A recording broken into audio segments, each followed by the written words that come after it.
घुटने का दर्द नी ऑस्टियोआर्थराइटिस एक पैंडेमिक की तरह फैल चुका है, क्योंकि अगर हम देखें तो ऑलमोस्ट मोर देन 50% जो हमारी जनता है उसको घुटने का दर्द 40 उम्र के बाद शुरू ही हो जा रहा है। लोग परेशान हैं, इसको ठीक कैसे करें। तो आज का जो हमारा वीडियो है ये घुटने के दर्द नी ऑस्टियोआर्थराइटिस को ठीक करने के क्या उपाय हैं उसके बारे में है। इसमें हम ये भी बताएंगे कि आखिर आपको घुटने का दर्द हो क्यों रहा है, उसका क्या क्या कारण है और उससे कैसे निजात पाएं, और ये भी बिना किसी दवा को खाए हुए, क्योंकि दवाइयों से इसका कोई भी इलाज नहीं होता है।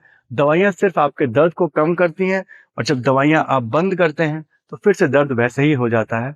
तो इस वीडियो को ध्यान से देखें, ये आपको आपके घुटने के दर्द को जड़ से खत्म करने में आपकी मदद करेगा।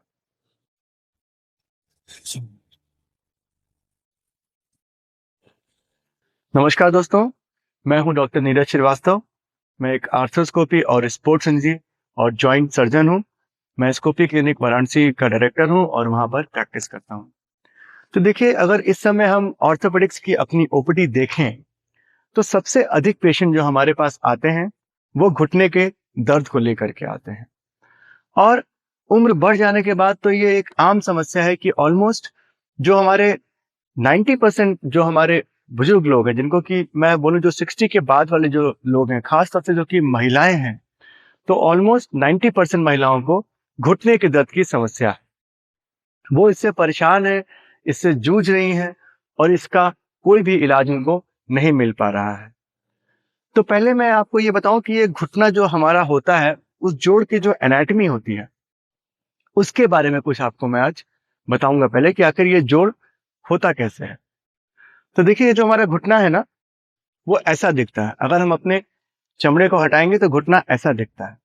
तो सामने जो आपको महसूस हो रही थी स्ट्रक्चर, इसको ये कटोरी बोलते हैं या पटेला बोलते हैं, जो नी कैप होता है वो ये है। इसको हटाने के बाद ये हमारा मेन घुटने का जॉइंट आपके सामने आ गया। तो इसमें जो मेन दो हड्डियां होती हैं, इनसे घुटना बना होता है, वो होता है ये जंघे की बोन या फीमर, और जो नीचे की हड्डी होती है इसको टिबिया बोन कहते हैं। इसके बीच में आपका जॉइंट है जो कि मूवमेंट कर रहा है और आप इससे चलते फिरते हैं। तो देखिए, जो नी ऑस्टियोआर्थराइटिस होता है ना, वो एक्चुअली क्या होता है कि इन दोनों जॉइंट्स के बीच में ये जो कार्टिलेज होती है, जो चिकनाहट होती है, जिसको कि ग्रीजिंग भी बोलते हैं आम भाषा में या लबाब बोलते हैं, उसकी कमी को हो जाने को ही हम लोग बोलते हैं कि ऑस्टियोआर्थराइटिस शुरू हो गया। तो ये जो घुटना हमारा है ना, इसके बीच में जो गैप दिखता है हमको, जो कि आपको डॉक्टर बताते हैं कि आपका गैप कम हो गया है, तो जो गैप होता है इसमें ये कार्टिलेज होता है, जो कि आपको ब्लू रंग का जो चमकते हुए पदार्थ दिख रहा है। जब आप यंग होते हैं तो कार्टिलेज पूरा इसमें रहता है, गैप पूरा बरकरार रहता है और ये चिकनाहट रहती है, जिससे कि आपका घुटना मुड़ता है, आप कूदते हैं, फांदते हैं, चलते हैं, नीचे बैठते हैं, सीढ़ी चढ़ते हैं, किसी भी किस्म का दर्द नहीं होता है। उम्र बढ़ने के साथ साथ ये सभी को जो कार्टिलेज है इसका क्षय शुरू हो जाता है। अब अगर ये क्षय होते होते इतना ज्यादा हो गया कि गैप बिल्कुल खत्म हो गया, तो हड्डियों से हड्डियां टकराने लगती हैं और दर्द बहुत ज्यादा हो जाता है। उसको ही हम बोलते हैं एडवांस ऑस्टियोआर्थराइटिस। तो शुरुआत में ये हल्का हल्का खराब होता है, तो ऐसे ग्रेड 1, ग्रेड 2, ग्रेड 3 और फिर फाइनल ग्रेड 4 ऑस्टियोआर्थराइटिस आता है, जैसा कि आपको पिक्चर में दिखाया जा रहा है। तो अगर आपको नी ऑस्टियोआर्थराइटिस हो गया तो आपके घुटने में आपको दर्द हो गए। अब ये आपको हमने बता दिया कि नी ऑस्टियोआर्थराइटिस में एग्जैक्टली आपके घुटने के अंदर होता क्या है, आपका ग्रीज या लबाब या कार्टिलेज जो होता है वो कैसे क्षय करता है। ठीक है, अब ये आपको बताऊं कि इसके लक्षण क्या है। इसका जो लक्षण है वो सबसे इंपॉर्टेंट है कि जब आप शुरुआती स्टेज में जब होते हैं तो नॉर्मल वॉकिंग में दिक्कत नहीं होती है, पर जब आप अपने घुटने पे जोर देते हैं, जैसे कि आप सीढ़ी चढ़ने की कोशिश किए या फिर अगर आप इंडियन टॉयलेट में नीचे बैठने की कोशिश की या पलथी मार के उठने की कोशिश की, उस समय आपके घुटने में बेइंतहा दर्द होता है। किसी किसी को घुटने में कट कट की आवाज भी आती है, चरचराहट के साउंड आता है। तो ये समझिए कि जो आपका उसके अंदर जो लुब्रिकेशन था ना, उसी के कम होने की वजह से ये चट चट की आवाज या साउंड आ रहा है, जो बहुत क्लियर भी होगा कि हाँ देखो, लुब्रिकेशन था जो वो कम हो गया तो घिसाव हो रहा है घुटने में। आप हाथ रखेंगे अपने घुटने के ऊपर और अगर हाथ अपने घुटने को चलाएंगे तो आपको चरचराहट की फीलिंग होगी अपने हाथों के अंदर। ये इसके लक्षण होते हैं। जैसे जैसे ये बीमारी बढ़ती जाती है तो आपको नॉर्मल चलने में भी दर्द होने लगता है। जैसे ही आपने चलना शुरू किया, 100 मीटर चलने के बाद आपको घुटने में दर्द हो जाएगा और आपको लगेगा अब आप बैठ जाएं। कभी कभी ये इतना एग्रेट भी हो जाता है कि आपको उठ के चलने में ही दिक्कत होती है, बिल्कुल जकड़न सी आती है आपके घुटने में। अब ये अगर हम हिंदी में इसको समझाएं आम भाषा में, तो इसको घुटने का गठिया बोलते हैं। अब ये जो गठिया है ना, इसको ऑस्टियोआर्थराइटिस बोलते हैं। ये जो गठियावात बीमारी होती है जो कि यंग एज में, जिसमें कि सारे जोड़ों में दर्द होता है, उंगलियां सूज जाती हैं, कंधों में दर्द है, कोहनी में दर्द है, घुटने में भी दर्द है, पानी भर रहा है, ये सब जो होता है ये रूमेटॉइड आर्थराइटिस के लक्षण होते हैं। तो रूमेटॉइड आर्थराइटिस से ये ऑस्टियोआर्थराइटिस डिफरेंट है, क्योंकि ये एक मैकेनिकल वियर एंड टियर है जो कि सभी को होना ही है, किसी को जल्दी, किसी को बाद में। तो ये हो गए इसके लक्षण। अब इसमें आता है कि आजकल जो हमने चेंजेस देखे हैं कि अब कम उम्र के लोगों में भी ये घुटने का दर्द आ रहा है। उसका कारण क्या है? सबसे पहला कारण जो कम उम्र के लोगों में घुटने का दर्द आ रहा है वो है आपका अत्यधिक वजन होना। आजकल हम सभी ओवर न्यूट्रिशन पे आ गए हैं। पहले खाने की कमी थी, अब खाने की अधिकता है, फास्ट फूड, बाहर का खाना, इनकी वजह से आपका वजन बढ़ रहा है।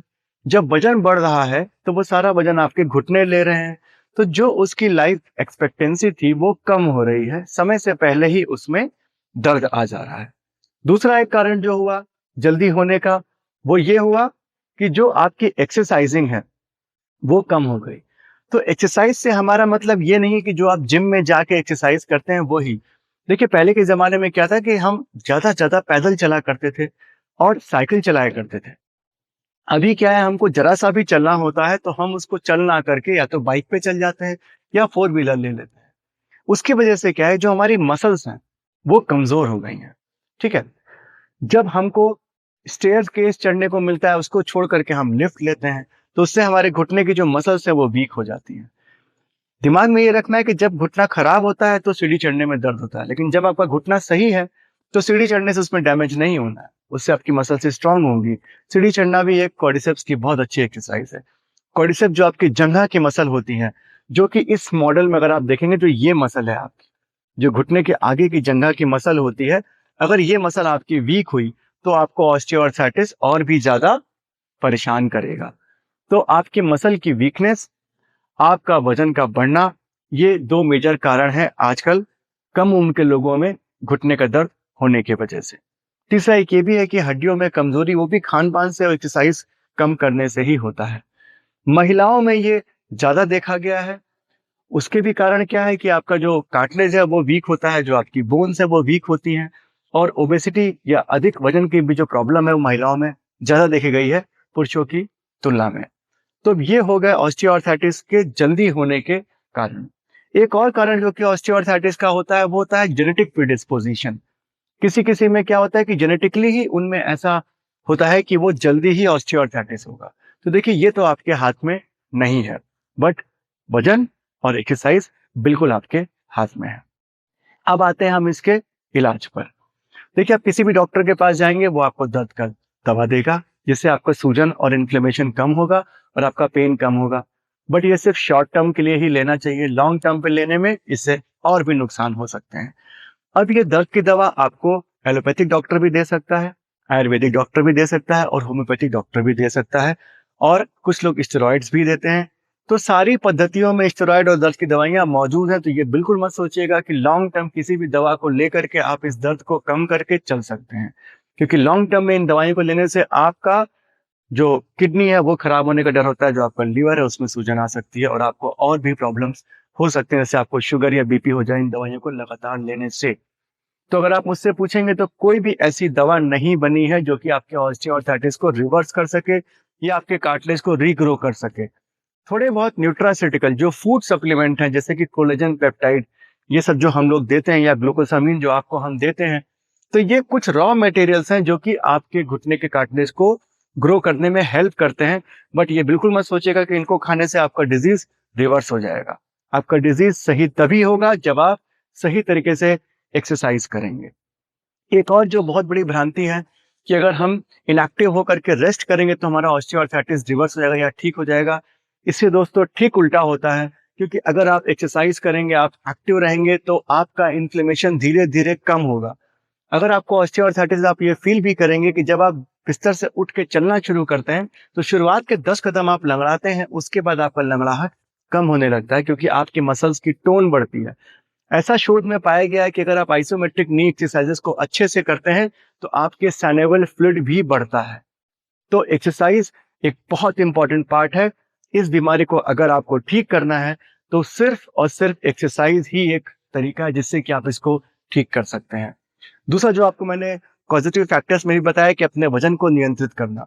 तो वजन को टाइट से नियंत्रित करेंगे ज्यादातर, क्योंकि आप अब दौड़ या फिर ब्रिस्क वॉकिंग बहुत लंबा नहीं कर सकते पेन की वजह से। इसलिए मेनली डाइट से ही आपको अपने वजन को नियंत्रित करना है। अपने घुटने की एक्सरसाइजेस करनी है, क्वाड्रिसेप्स एक्सरसाइजेस करनी है, जिससे कि आपकी जंघा की मसल्स स्ट्रांग हो और आपके नी जॉइंट को बढ़िया से सपोर्ट करे और आपका दर्द कम हो सके। इसके अलावा कुछ चीजें जो कि आप अवॉइड कर सकते हैं, वो है जमीन पे बैठना। स्क्वाटिंग करना आपको अवॉइड करना होगा। इसलिए ऑस्टियोआर्थराइटिस के सारे पेशेंट्स को हम ये बोलते हैं कि आप जो लैट्रिन है वो आप वेस्टर्न ही इस्तेमाल करिए। उनका सवाल होता है, सर जिंदगी भर ये करना पड़ेगा? तो हम बोलते हैं जी हाँ, जिंदगी भर अगर आप इसको इस्तेमाल नहीं करेंगे तो आपके घुटने को आराम मिलेगा, घुटना आपका प्रोग्रेस नहीं करेगा एडवांस ऑस्टियोआर्थराइटिक स्टेज में। हम ये भी बोलते हैं जहां तक हो सके सीढ़ी को अवॉइड करें अगर आपको ऑस्टियोआर्थराइटिस सीवियर हो चुका है तो, क्योंकि सीढ़ी चढ़ने से भी इसमें पेन बढ़ता है, पेन से इन्फ्लेमेशन बढ़ता है और उससे आपका डिजीज और ज्यादा प्रोग्रेस करता है। तो ये दो चीजें अवॉइड करने को आ गई। अब जैसे लोग मुझसे पूछते हैं कि क्या सर साइकिलिंग कर सकते हैं ऑस्टियोआर्थराइटिस में? तो जी हाँ, साइकिलिंग एक बहुत अच्छी एक्सरसाइज है ऑस्टियोआर्थराइटिस के लिए, क्योंकि ये एक नॉन इम्पैक्ट एक्सरसाइजेज है। इसको करने से आपकी क्वाड्रिसेप्स मसल भी अच्छी बिल्ट होगी और आपका सैनेबल फ्लूइड भी बढ़ेगा और आपका वजन भी कम होगा। स्टार्टिंग में हो सकता है कि साइकिलिंग करने से आपका नी और भी जकड़े और भी दर्द हो, तो थोड़े से पेन किलर्स, एंटी इन्फ्लेमेटरी खा के उसको दबाइए और साइकिलिंग रोज करने से धीरे धीरे आपका पेन कम होगा और आपको और फायदा मिलेगा। इसके अलावा आप स्विमिंग भी कर सकते हैं, उससे भी आपकी मसल्स स्ट्रांग होंगी नी की और आपका जो वेट है वो भी कम होगा। अब आजकल बहुत ही एडवांस जो कुछ टेक्निक्स आ गई जिनके बारे में आप बहुत पढ़ेंगे कि आपके घुटने में हम सैनेबल फ्लूइड के इंजेक्शन दे देंगे या आपके घुटने में हम पीआरपी के इंजेक्शन दे देंगे। तो देखिए, कुछ हद तक ये अर्ली ऑस्टियोआर्थराइटिस में जरूर काम करते हैं, क्योंकि कार्टिलेज की ग्रोथ को ये बढ़ाते हैं। But let osteoarthritis, grade 4 osteoarthritis या इवन ग्रेड 3 ऑस्टियोआर्थराइटिस में ये आमतौर पे काम नहीं करते हैं। इसलिए आपको ये देखना है कि आपका स्टेज क्या है, उसके बाद ही आपको इसमें जाना है। इसके बाद फाइनल स्टेजेस में जो सर्जिकल ट्रीटमेंट्स आते हैं, उसमें दो तरीके की सर्जरीज होती हैं। एक होता है ऑस्टियोटमी करके आपके नी को रीअलाइन करना है एक्सिस को, जिससे कि आपका ओरिजिनल नी है रिपेयर हो सके, जिसको कि हाई टेबल ऑस्टियोटमी कहते हैं। और इसके अलावा जो ऑप्शन होता है, जो लास्ट एंड फाइनल ऑप्शन है, वो टोटल नी रिप्लेसमेंट है। आज की हमारी टॉक में मेनली हम एक्सरसाइज और इससे कैसे बचना है उसके बारे में ही बताएंगे, इसलिए सर्जिकल ऑप्शंस में आज हम नहीं जाएंगे। इसका डिटेल वीडियो कभी आगे बनाया जाएगा। इसके अलावा क्या खाने से आपका घुटने का दर्द कम होगा, इसका एक अलग वीडियो हमने पहले बना रखा है, जिसका कि नाम है super foods for knee joint, जिसका कि लिंक आपको मिलेगा। उसको आप देख सकते हैं हमारे चैनल पे। इससे आप उन खाने को भी खा सकते हैं, उससे भी आपको फायदा होगा। इसके पहले हमने एक और वीडियो भी बनाया था कि कम उम्र के लोगों में नी ऑस्टियोआर्थराइटिस क्यों हो रहा है, उसका भी ये लिंक है, उसको आप देख सकते हैं, उससे भी आपको फायदा मिलेगा। तो ये था एक डिटेल इवेल्युएशन अबाउट कि कैसे अपने घुटने को हम ठीक करें। अब फाइनल जो आपको हम चीज बताएंगे वो ये होगा कि ऑस्टियोआर्थराइटिस नी में हम कौन से एक्सरसाइज करें। तो वो एक्सरसाइज का ये जो वीडियो है वो हम आपको दिखाते हैं। इसको ऐसे करेंगे तो आपके घुटने का दर्द कम होगा। दर्द में क्या एक्सरसाइज करना है वो हम लोग बताते हैं। सबसे पहली एक्सरसाइज होगी आइसोमेट्रिक क्वाड्रिसेप्स एक्सरसाइज।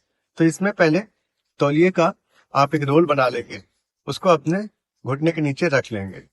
आप चाहे दोनों के नीचे भी साथ रख सकते हैं, वरना एक के नीचे भी रख सकते हैं। अब इसने आपने रख लिया, अब अपने घुटने से आप नीचे उसमें प्रेशर देंगे तो आपका थोड़ा सा पैर भी उठेगा। फिर 5 की काउंट तक रोकेंगे, फिर छोड़ेंगे। ऐसे ही दाहिने घुटने से करके दिखाइए। तो ये देखिए, दाहिने घुटने से आइसोमेट्रिक क्वाड्रिसेप्स एक्सरसाइज हो रही है। ये जो आपकी कटोरी है ये टाइट होगी, फिर ढीला छोड़िए, फिर इसको नीचे दबाइए, फिर 5 तक काउंट करिए, 1 2 3 4 5 ढीला छोड़िए। तो ये आपका आइसोमेट्रिक क्वाड्रिसेप्स एक्सरसाइज हो गया। ये सबसे जरूरी एक्सरसाइज है आपके घुटने के लिए।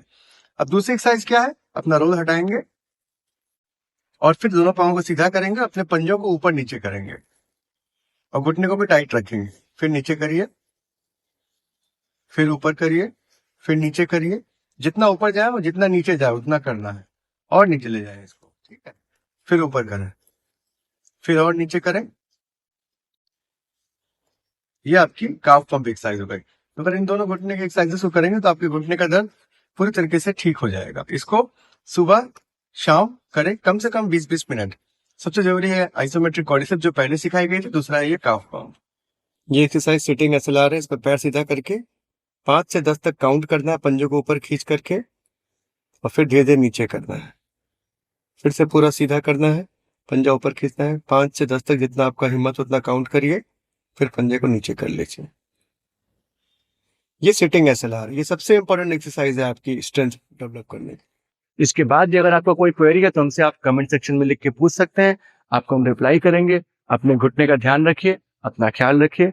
धन्यवाद।